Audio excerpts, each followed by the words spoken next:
Hi ಎಲ್ಲರಿಗೂ ನಮಸ್ಕಾರ. Welcome back to Pallavi vlogs YouTube channel. ಎಲ್ಲರೂ ಹೇಗಿದ್ದೀರಾ? ಐ ಹೋಪ್ ಎಲ್ಲರೂ ಕೂಡ ತುಂಬಾ ಚೆನ್ನಾಗಿದ್ದೀರಾ ಅಂತ ಅಂದ್ಕೊಳ್ತೀನಿ. ನಾನು ಕೂಡ ತುಂಬಾ ಚೆನ್ನಾಗಿದ್ದೀನಿ. ವಿಡಿಯೋನ ಪೂರ್ತಿಯಾಗಿ ನೋಡಿ. ವಿಡಿಯೋ ಇಷ್ಟ ಆಯಿತು ಅಂದರೆ ಪ್ಲೀಸ್ ಒಂದು ಲೈಕ್, ಶೇರ್, ಕಮೆಂಟ್ ಆಗಿ ನನ್ನ ಚಾನಲ್ನ ಇನ್ನೂ ಯಾರ್ಯಾರು ಸಬ್ಸ್ಕ್ರೈಬ್ ಮಾಡ್ಕೊಂಡಿಲ್ವೋ ಪ್ಲೀಸ್ ಸಬ್ಸ್ಕ್ರೈಬ್ ಮಾಡಿಕೊಂಡು ವಿಡಿಯೋ ನೋಡಿ ಅಂತ ಹೇಳ್ತಾ ಇವತ್ತಿನ ವಿಡಿಯೋನ ಸ್ಟಾರ್ಟ್ ಮಾಡ್ತಿದ್ದೀನಿ. ಇವತ್ತು ಮಂಗಳವಾರ ಬೆಳಗ್ಗೆಯಿಂದನೇ ವ್ಲಾಗ್ನ ಸ್ಟಾರ್ಟ್ ಮಾಡಿದೆ. ಸೋಮವಾರ ರಾತ್ರಿ ಸ್ವಲ್ಪ ಮಳೆ ಬರೋ ಥರ ಅಂತ ಮೋಡ ಎಲ್ಲನೂ ಕೂಡ ಆಗಿ ಸ್ವಲ್ಪ ಹನಿ ಬರ್ತಾಯಿತ್ತು. ಸಾಯಂಕಾಲ ಬಟ್ಟೆ ಒಗೆದಿದ್ದೆ, ಅದು ಸ್ವಲ್ಪ ಒಣಗಿತ್ತು ಅಂತ ತೆಗೆದು ಸೋಫಾದ ಮೇಲೆ ಹಂಗೆ ಒಣಗಾಕಿದ್ದೆ. ಇನ್ನು ಬೆಳಗ್ಗೆ ಸ್ವಲ್ಪ ಚೆನ್ನಾಗಿ ಬಿಸಿಲು ಬಿದ್ದಿತ್ತು ಅಲ್ವಾ, ಇನ್ನೂ 1 ಅವರ್ 2 ಅವರ್ ಒಣಗಾಕ್ಬಿಡೋಣ, ಬಟ್ಟೆ ಕೂಡ ಚೆನ್ನಾಗಿ ಒಣಗುತ್ತೆ ಅಂತ ಬೆಳಗ್ಗೆ ಎದ್ದು ಫಸ್ಟ್ ಇದೇ ಕೆಲಸನೇ ಮಾಡಿದೆ. ಬಟ್ಟೆ ಎಲ್ಲನೂ ಕೂಡ ಒಣಗಾಕಿ ಸ್ವಲ್ಪ ಟೀನ ಮಾಡ್ತಿದ್ದೀನಿ. ಹಸ್ಬೆಂಡ್ ಯಾಕೋ ತಲೆನೋಯ್ತಿದೆ, ಫಸ್ಟು ಟೀ ಮಾಡಿಕೊಟ್ಟು ಆಮೇಲೆ ನಿನ್ನ ಕೆಲಸ ಮಾಡ್ಕೊ ಅಂತ ಹೇಳಿದ್ರು. ಅದಕ್ಕೇ ಫಸ್ಟು ಟೀನ ಮಾಡ್ಕೊತಿದ್ದೀನಿ.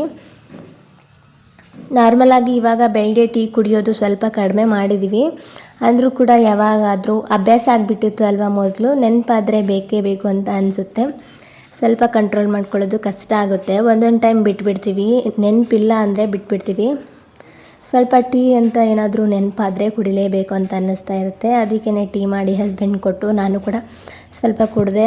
ಇನ್ನು ಟೀ ಎಲ್ಲನೂ ಕೂಡ ಕುಡಿದು ರಂಗೋಲಿ ಎಲ್ಲನೂ ಕೂಡ ಹಾಕಿದೆ. ಮನೆ ಎಲ್ಲನೂ ಕೂಡ ಕ್ಲೀನ್ ಮಾಡಿಕೊಂಡು ಇನ್ನು ಬ್ರೇಕ್ಫಾಸ್ಟಿಗೆ ಅಂತ ಹೇಳಿ ಸಿಂಪಲ್ಲಾಗಿ ಆಗೋ ಥರ ಟೊಮೆಟೊ ಬಾತ್ನ ಮಾಡ್ಕೊಂಡಿದ್ದೆ. ಹಸ್ಬೆಂಡ್ಗೆ ಬ್ರೇಕ್ಫಾಸ್ಟ್ ಎಲ್ಲನೂ ಕೂಡ ಹಾಕ್ಕೊಟ್ಟು ಇನ್ನು ಪೂಜೆ ಮಾಡ್ಕೋಬೇಕು ಅಲ್ವಾ, ಅದಕ್ಕೇ ನಾನು ಕೂಡ ಫ್ರೆಶ್ನಪ್ ಎಲ್ಲ ಆಗಿ ಬಂದು ಆಮೇಲೆ ಪೂಜೆನ ಮಾಡ್ಕೊತಿದ್ದೀನಿ. ಮನೆ ಕ್ಲೀನ್ ಎಲ್ಲನೂ ಕೂಡ ಮಾಡ್ಕೊಂಡಿದ್ದೆ, ಹಾಗೆಯೇ ಮಾಪ್ ಎಲ್ಲನೂ ಕೂಡ ಮಾಡ್ಕೊಂಡಿದ್ದೆ. ಹಸ್ಬೆಂಡ್ ಪೂಜೆಗೆ ಎಲ್ಲನೂ ಕೂಡ ರೆಡಿ ಮಾಡಿಕೊಡ್ತೀನಿ, ನೀನೆಲ್ಲನೂ ಕೂಡ ಫ್ರೆಶ್ನಪ್ ಎಲ್ಲ ಆಗಿ ಬಂದು ದೀಪ ಹಚ್ಚು ಅಂತ ಹೇಳಿದರು. ಅವರೆಲ್ಲನೂ ಕೂಡ ಪೂಜೆಗೆ ರೆಡಿ ಮಾಡಿಕೊಟ್ರು. ಇನ್ನು ನಾನು ಕೂಡ ಫ್ರೆಶ್ನಪ್ ಎಲ್ಲನೂ ಕೂಡ ಆಗಿ ಪೂಜೆ ಮಾಡಿಕೊಂಡು ಒಂದು ಧೂಪನ ಹಚ್ಚಿಡ್ತಿದ್ದೀನಿ. ಧೂಪ ಹಚ್ಚಿಡೋದ್ರಿಂದ ನನಗೆ ಸ್ವಲ್ಪ ಬೆಳಗ್ಗೆ ಮಾರ್ನಿಂಗ್ ಟೈಮ್ ಪಾಸಿಟಿವ್ ವೈಬ್ಸ್ ಇರುತ್ತೆ. ಅದಕ್ಕೇ ಒಂದೊಂದು ಧೂಪನ ಹಚ್ಚಿಡ್ತೀನಿ. ಸಾಯಂಕಾಲ ಏನೋ ಹಚ್ಚಲ್ಲ, ಬೆಳಗ್ಗೆ ಒಂದು ಮಾತ್ರ ಹಚ್ತೀನಿ.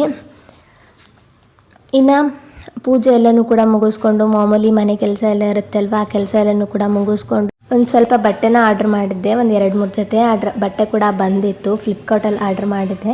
ಅದನ್ನು ಸ್ವಲ್ಪ ಸ್ಟಿಚಿಂಗ್ ಹಾಕ್ಕೋಬೇಕು ಅಲ್ವಾ, ಸೈಡಲ್ಲಿ ಅಲ್ಟ್ರೇಷನ್ ಮಾಡ್ಕೋಬೇಕು ಅಲ್ವಾ, ಅದಕ್ಕೆ ಅದನ್ನು ಮಾಡ್ಕೊತಿದ್ದೀನಿ. ಇದ್ರ ಲಿಂಕ್ ಬೇಕಿದ್ದರೆ ಕೇಳಿ, ನಾನು ಡಿಸ್ಕ್ರಿಪ್ಷನಲ್ಲಿ ಹಾಕ್ತೀನಿ.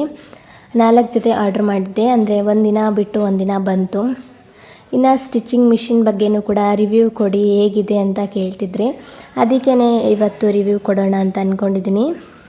ಇದು ಕರೆಂಟ್ ಮಿಷಿನ್ ಅಲ್ಲ, ಮಾಮೂಲಿ ಮಿಷನ್. ನಾವು ಬೇರೆಯವ್ರದ್ದು ಯಾವುದು ಕೂಡ ನಮ್ಮ ಮನೇಲಿ ಹೊಲಿಯೋಕ್ಕೆ ಪರ್ಮಿಷನ್ ಇಲ್ಲ, ನಮ್ಮ ಬಟ್ಟೆನ ನಾವೇ ಹೊಲ್ಕೋಬೇಕು. ಅದಕ್ಕೆ ನಾನು ಚಿಕ್ಕ ಮಿಷಿನ್ನ ತೊಗೊಂಡಿದ್ದೀನಿ.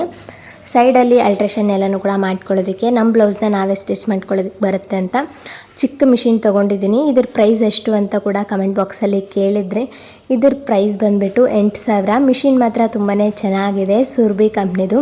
ಆರಾಮಾಗಿ ತೊಗೋಬೋದು. ನಮ್ಮ ಮನೇಲಿ ಇದೇ ಮಿಷಿನ್ ಹಳೇದಿದೆ, ಊರಿಂದ ತೊಗೊಂಡು ಬರೋದಕ್ಕೆ ಕಷ್ಟ ಆಗುತ್ತೆ. ಅದಕ್ಕೇ ಸ್ವಲ್ಪ ಆಟೋ ಎಲ್ಲನೂ ಕೂಡ ಅರೇಂಜ್ ಮಾಡಿ ಹಾಕ್ಕೊಂಬರ್ಬೇಕಲ್ವ, ಅದೇ ದುಡ್ಡಲ್ಲಿ ಇಲ್ಲಿನೇ ತೊಗೊಳ್ಳೋಣ ಅಂದ್ಕೊಂಡು ಹೊಸದೇ ತೊಗೊಂಡಿದ್ದೀನಿ. ನಮ್ಮ ಊರಲ್ಲಿರೋದು ನಮ್ಮ ಅಮ್ಮಂಗಾಗುತ್ತೆ, ಇನ್ನೊಂದು ನಾನು ತೊಗೊಳ್ಳೋಣ ಅಂದ್ಕೊಂಡು ತೊಗೊಂಡಿದ್ದೀನಿ. ಇನ್ನು ಎಲ್ಲ ಡ್ರೆಸ್ಗಳನ್ನೂ ಕೂಡ ಸ್ಟಿಚಿಂಗ್ ಮಾಡ್ಕೊಂಡಿದ್ದಾಯಿತು. ಮೆರೂನ್ ಕಲರ್ ಡ್ರೆಸ್ ನೋಡ್ತಿದ್ದೀರಲ್ವ, ಅದನ್ನು ನಾನು ಫ್ಲಿಪ್ಕಾರ್ಟಿಂದ ಆರ್ಡ್ರ್ ಮಾಡಿದ್ದೆ. 500 ರೂಪಾಯಿಗೆ ಒಂದು set, dupatta, pant with top. Quality ತುಂಬಾ ಚೆನ್ನಾಗಿದೆ. ಅದರಲ್ಲಿ ಕಲರ್ ಆಪ್ಷನ್ಸ್ ಕೂಡ ಇತ್ತು. ನನಗೆ ಇದೇ ಕಲರ್ ಬೇಕಾಗಿತ್ತು, ಯಾಕೆಂದರೆ ಮೊನ್ನೆ ನಂದು ಇದೇ ಕಲರು ಬಟ್ಟೆ ಸುಟ್ಟೋಗ್ಬಿಟ್ಟಿತ್ತು ಅಲ್ವಾ, ಅದಕ್ಕೇ ಇದೇ ಕಲರ್ ಇರಲಿಲ್ಲ ನನ್ನ ಹತ್ರ, ಅದಕ್ಕೇ ಇದನ್ನ ತೊಗೊಂಡಿದ್ದೀನಿ. ಇನ್ನು ನಾನು ಇವಾಗ ಮಡಿಸ್ತಿದ್ದೀನಲ್ವ, ಅದನ್ನು ನನ್ನ ಹಸ್ಬೆಂಡ್ ತೊಗೊಂಡು ಬಂದಿದ್ದಾರೆ.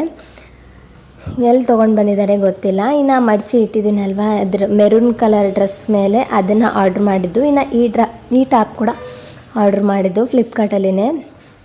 ನಾನು ಕ್ವಾಲಿಟಿ ಚೆನ್ನಾಗಿರುತ್ತೋ ಇಲ್ವೋ ಅಂದ್ಕೊಂಡು ಬೈದಿಂದ ಆರ್ಡ್ರ್ ಮಾಡಿದ್ದೆ. ಕ್ವಾಲಿಟಿ ಅಂತೂ ತುಂಬಾ ಚೆನ್ನಾಗಿ ಬಂದಿತ್ತು. ನಿಮಗೆ ಲಿಂಕ್ ಏನಾದರೂ ಬೇಕಿದ್ದರೆ ಕೇಳಿ, ನಾನು ಡಿಸ್ಕ್ರಿಪ್ಷನಲ್ಲಿ ಹಾಕ್ತೀನಿ. ಇನ್ನು ಬಟ್ಟೆ ಎಲ್ಲನೂ ಕೂಡ ಸ್ಟಿಚಿಂಗ್ ಮಾಡಿ ಮಡಚಿಟ್ಟೆ. ಹಸ್ಬೆಂಡ್ ಸ್ವಲ್ಪ ಕಲ್ಲಂಗಡಿ ಜ್ಯೂಸ್ ಮಾಡಿಕೊಡ್ತೀಯಾ, ಬಿಸಿಲಿದೆ ಅಲ್ವಾ ಅಂತ ಕೇಳಿದ್ರು, ಅದಕ್ಕೇ ಮಾಡ್ತಿದ್ದೀನಿ. ಮೊದಲಿಗೆ ಕಲ್ಲಂಗಡಿ ಹಣ್ಣನ್ನು ಕಟ್ ಮಾಡಿ ಸ್ವಲ್ಪ ಸಕ್ಕರೆನ ಹಾಕ್ಕೊಂಡು ಆಮೇಲೆ ಅದಕ್ಕೆ ತಣ್ಣೀರನ್ನ ಹಾಕ್ಕೊತಿದ್ದೀನಿ. ತಣ್ಣೀರು ಹಾಕ್ಕೊಂಡು ಆಮೇಲೆ ಮಿಕ್ಸಿ ಜಾರಲ್ಲಿ ಮಿಕ್ಸಿ ಮಾಡ್ಕೊಳ್ಳೋದು. ಐಸ್ ಕ್ಯೂಬ್ ಸಹ ಹಾಕ್ಕೋಬೋದು. ಇನ್ನು ಮನೇಲಿ ಕೋಲ್ಡಾಗಿರುವಂತಹ ನೀರು ಇತ್ತಲ್ವ, ನನ್ನ ಹಸ್ಬೆಂಡು ಕೋಲ್ಡ್ ನೀರು ಫ್ರಿಜ್ಜಲ್ಲಿ ಯಾವಾಗಲೂ ಇಟ್ಟಿರ್ತಾರೆ ಅವ್ರಿಗೆ ಕುಡಿಯೋದಕ್ಕೆ, ಅದನ್ನೇ ಸ್ವಲ್ಪ ನೀರನ್ನ ತೊಗೊಂಡು ಜ್ಯೂಸ್ ಮಾಡಿಕೊಡ್ತಿದ್ದೀನಿ ಅವರಿಗಷ್ಟೇ. ನಾನು ಸ್ವಲ್ಪ ನನಗೆ ಸ್ವಲ್ಪ ಹೊಟ್ಟೆ ನೋಯ್ತಿತ್ತು, ಅದಕ್ಕೆ ಒಂದು ಪೇನ್ ರಿಲೀಫ್ ಟೀನ ಮಾಡ್ಕೊತಿದ್ದೀನಿ. ಮೊದಲಿಗೆ ಕಲ್ಲಂಗಡಿ ಹಣ್ಣನ್ನ ಚೆನ್ನಾಗಿ ಮಿಕ್ಸಿಯಲ್ಲಿ ರುಬ್ಕೊಂಡು ಆಮೇಲೆ ಇದನ್ನು ಶೋಧಿಸ್ಕೊಂಡು ಗ್ಲಾಸ್ಗೆ ಸರ್ವ್ ಮಾಡಿ ಕೊಟ್ಟೆ.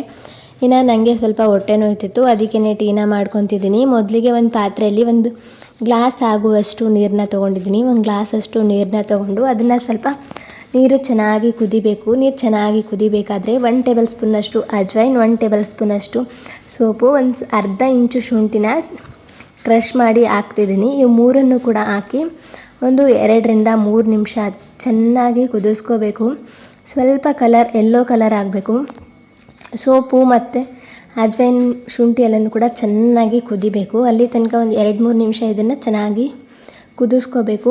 ಆಮೇಲೆ ಇದನ್ನು ಕುದಿಸ್ಕೊಂಡು ಎಲ್ಲನೂ ಕೂಡ ಚೆನ್ನಾಗಿ ಕುದ್ಮೇಲೆ ಗ್ಯಾಸ್ ಫ್ಲೇಮ್ನ ಆಫ್ ಮಾಡಿಕೊಂಡು ನಾರ್ಮಲಾಗಿ ಶೋಧಿಸ್ಕೊಂಡು ಜೇನುತುಪ್ಪ ಅಥವಾ ಬೆಲ್ಲ ಹಾಕ್ಕೊಂಡು ಕುಡಿದ್ರೆ ಆಯಿತು. ನಾರ್ಮಲಾಗಿ ನಾವು ಹೊಟ್ಟೆ ನೋಯ್ದಾಗ ಟ್ಯಾಬ್ಲೆಟ್ ತೊಗೋತೀವಲ್ವ, ಟ್ಯಾಬ್ಲೆಟ್ ತೊಗೋ ಬದಲು ಈ ರೀತಿ ಹೋಮ್ ರೆಮಿಡಿನ ಟ್ರೈ ಮಾಡ್ಬೋದು. ತುಂಬಾ ಬೇಗ ರಿಸಲ್ಟ್ ಸಿಗುತ್ತೆ. ಈ ರೀತಿ ಹೊಟ್ಟೆ ನೋವು ಏನಾದರೂ ಇದ್ದರೆ ನನಗೆ ಬೆಲ್ಲ ಹಾಕ್ಕೊಂಡು ಕುಡಿಯೋದು ಅಷ್ಟೊಂದು ಇಷ್ಟ ಆಗಲ್ಲ, ಅದಕ್ಕೇ ಒಂದು ಅರ್ಧ ಟೇಬಲ್ ಸ್ಪೂನಷ್ಟು ಜೇನುತುಪ್ಪನ ಹಾಕ್ಕೊಂಡು ಕುಡಿದೆ. ನಾರ್ಮಲಾಗಿ ನಾನು ಮೊದಲು ಟ್ಯಾಬ್ಲೆಟ್ನೇ ಜಾಸ್ತಿ ತೊಗೊತಿದ್ದೆ, ಆದರೆ ಇತ್ತೀಚೆಗೆ ಈ ರೀತಿ ಹೋಮ್ ರೆಮಿಡೀಸ್ನೇ ನಾನು ಮಾಡ್ತೀನಿ. ತುಂಬ ಚೆನ್ನಾಗಿ ವರ್ಕ್ ಆಗುತ್ತೆ.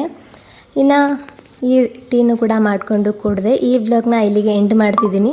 ಕೊನೆ ತನಕ ಯಾರೆಲ್ಲ ವೀಡಿಯೋ ನೋಡ್ತಿದ್ದೀರಾ, ಥ್ಯಾಂಕ್ ಯು ಸೋ ಮಚ್. ನನಗೆ ಸ್ವಲ್ಪ ಹೊಟ್ಟೆ ನೋವು ಇರೋದ್ರಿಂದ ವ್ಲಾಗ್ನ ಕಂಟಿನ್ಯೂ ಮಾಡೋಕ್ಕಾಗಲಿಲ್ಲ. ಸಿಗ್ತೀನಿ ನೆಕ್ಸ್ಟ್ ವ್ಲಾಗಲ್ಲಿ. ಅಲ್ಲಿವರೆಗೂ take care, bye. Thank you for watching.